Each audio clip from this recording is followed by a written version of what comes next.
এবার নির্বাচন ভবন ঘিরে সার্বক্ষণিক নিরাপত্তা জোরদারের নির্দেশ।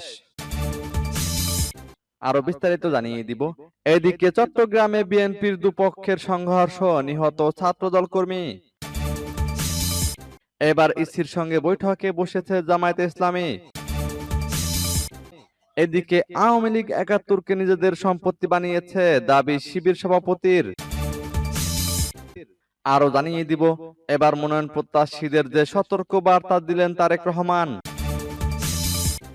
এদিকে বাংলাদেশ ইউনাইটেড পার্টির আনুষ্ঠানিক আত্মপ্রকাশ। এবার জুলাই সনদ বাস্তবায়নের সুপারিশ প্রধান উপদেষ্টার কাছে হস্তান্তর।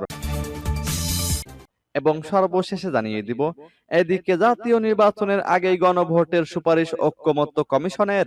শুনছিলেন সংবাদ শিরোনাম, এখন বিস্তারিত। তবে তার আগে অনুরোধ থাকবে, এই ভিডিওতে একটি লাইক দিন এবং কমেন্টস করে জানিয়ে দিন আপনি কোন জেলা থেকে বা কোথায় থেকে আমাদের সাথে যুক্ত রয়েছেন। এবং সংবাদের সর্বশেষ গুরুত্বপূর্ণ আপডেট পেতে চ্যানেলটি সাবস্ক্রাইব করে আমাদের সঙ্গেই থাকুন। এবার নির্বাচন ভবন ঘিরে সার্বক্ষণিক নিরাপত্তা জোরদারের নির্দেশ। জাতীয় সংসদ নির্বাচনকে সামনে রেখে নির্বাচন কমিশন সচিবালয় ঘিরে সার্বক্ষণিক নিরাপত্তা জোরদারের নির্দেশ দিয়েছে নির্বাচন কমিশন। মঙ্গলবার প্রধান নিরাপত্তা কর্মকর্তা শহীদ আব্দুল সালাম স্বাক্ষরিত পৃথক চিঠি এসবি ও ডিএমপি কে পাঠানো হয়। এতে বলা হয়, গত 25শে অক্টোবর রাত 11টা 10 মিনিটের দিকে কিছু দুষ্কৃতকারী নির্বাচন ভবনের সামনের ভাস্কর্যের সামনে ককটেল বিস্ফোরণ ঘটায়। এই ঘটনায় ভবনটির নিরাপত্তা ঝুঁকি নিয়ে উদ্বেগ প্রকাশ করেছে নির্বাচন কমিশন।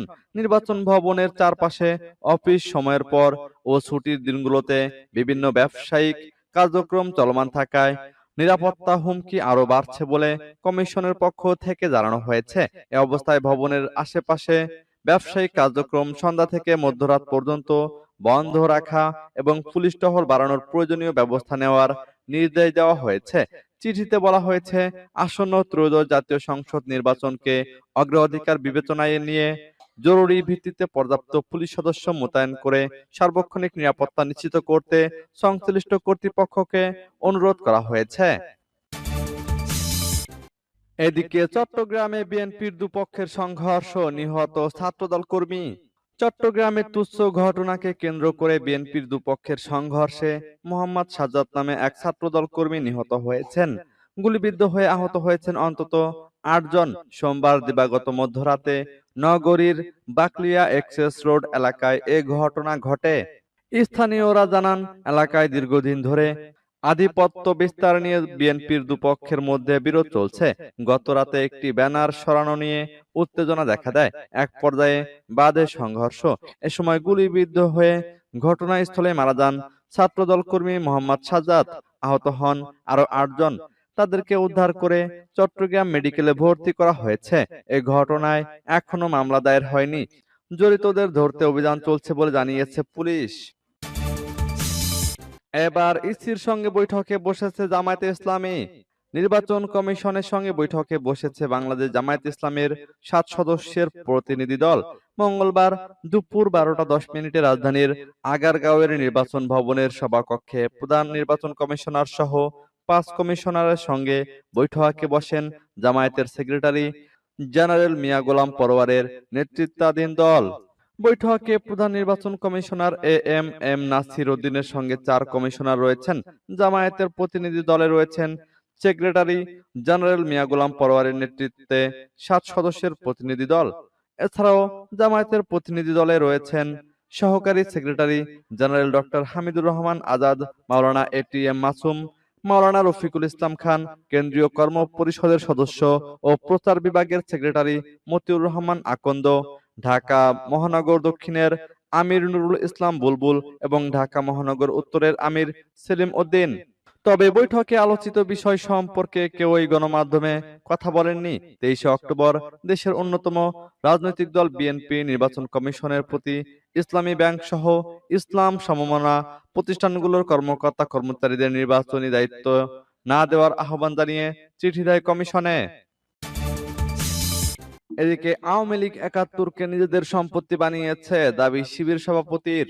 বাংলাদেশ ইসলামী ছাত্র শিবিরের কেন্দ্রীয় সভাপতি জাহিদুল ইসলাম বলেছেন, ৭১ আমাদের জাতীয় ইতিহাস ও গৌরবের অংশ। এই অহংকার কারো ব্যক্তিগত বা দলীয় সম্পত্তি নয়, কিন্তু আওয়ামী লীগ ৭১কে নিজেদের একান্ত সম্পত্তি বানিয়েছিল। তারা এই চেতনাকে রাজনৈতিক শিল্পে পরিণত করেছে। সোমবার সকালে রংপুরের কারমাইকেল কলেজের শহীদ মিনার চত্বরে তিনি এসব কথা বলেন।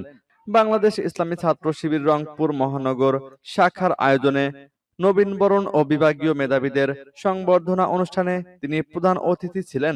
শিবির সভাপতি বলেন, জুলাই বিপ্লবের মাধ্যমে আওয়ামী লীগের পতন অনিবার্য হয়ে পড়েছিল। আজকে আওয়ামী লীগকে অতীতের সেই পাপের প্রায়শ্চিত্ত করতে হচ্ছে। তিনি বলেন, যারা পাকিস্তানের বৈষম্যের বিরুদ্ধে লড়াই করেছিলেন তাদের স্বপ্ন ছিল ন্যায়ভিত্তিক, বৈষম্যহীন ও সমৃদ্ধ বাংলাদেশ গড়ার।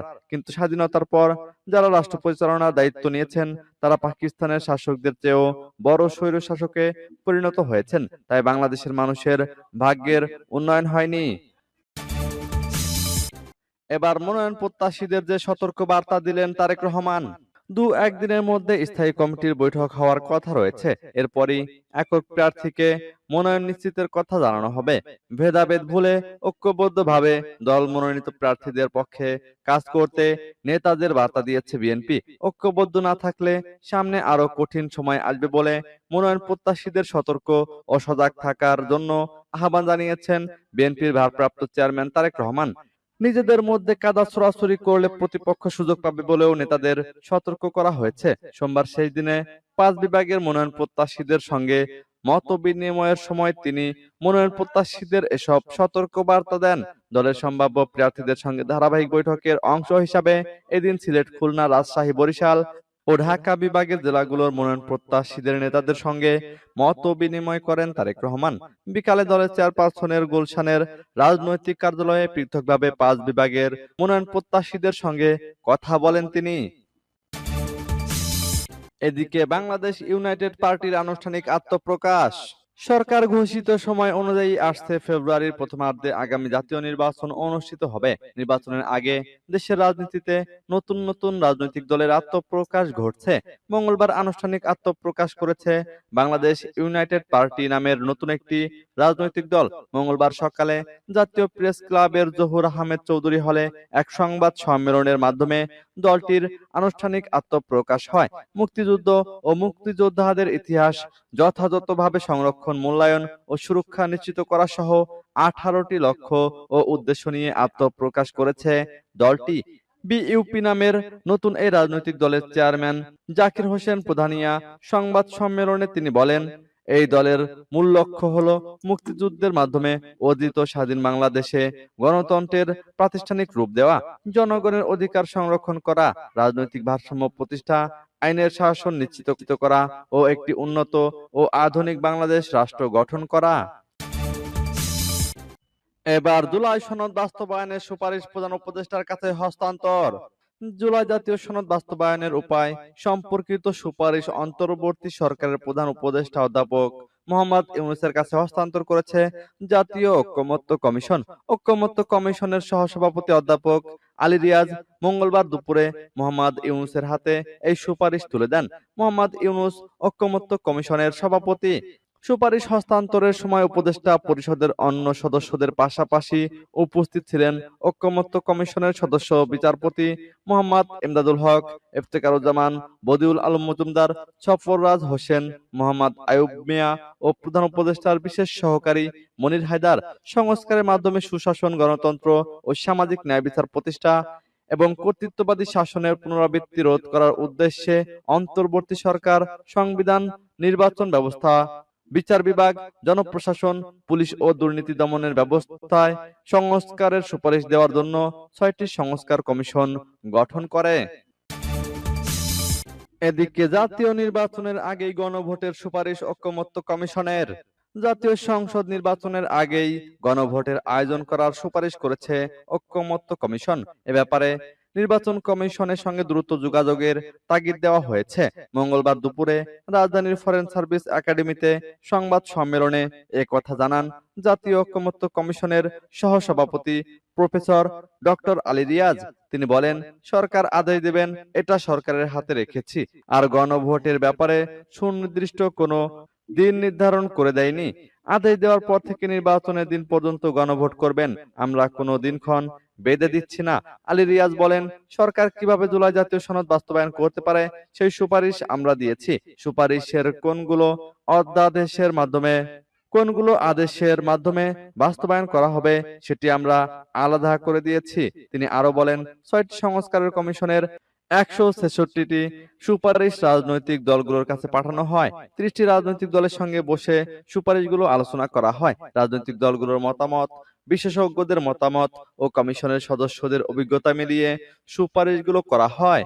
এর আগে এদিন সকালে জুলাই সনদ বাস্তবায়নের উপায় সম্পর্কিত সুপারিশ অন্তর্বর্তী সরকারের প্রধান উপদেষ্টা ডক্টর মোহাম্মদ ইউনূসের কাছে জমা দেয় জাতীয় ঐকমত্য কমিশন।